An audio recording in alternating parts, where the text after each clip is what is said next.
Magandang buhay mga kamanlalakbay. Ito si Brother Ivan Panganiban at narito po tayo sa napakamakasaysayan simbahan ng St. James the Greater Parish dito po sa Dapitan City. Ang isa po sa mga pinakamahalagang simbahan dito po sa Zamboanga del Norte. Ito po ay tinayo noong 1871 o pagbalik po ng mga paring Jesuita na misyonero dito po sa Pilipinas after po ng kanilang suppression.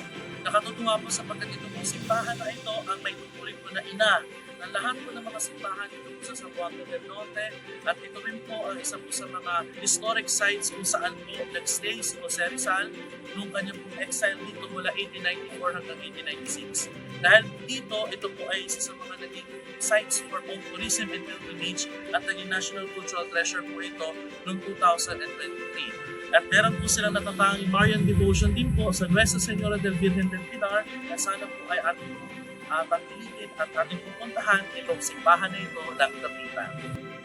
Manalangin tayo. Mahal naming Santiago Apostol, mula sa pagiging mangingisda, tinawag ka ng Panginoon upang mamalakaya ng sangkatauhan, nabubuo ng Kristiyanong sambayanan. Tulungan mo kami upang madinig ang tawag ni Kristo sa aming buhay, naging saksi ka sa mga mahalagang pangyayari sa buhay ni Jesus sa lupa. Tulungan mo kami na maging matatag at sa gitna ng mga pagsubok at ng hamon ng buhay. Hinihiling namin ito sa ngalan ni Jesus na aming Panginoon.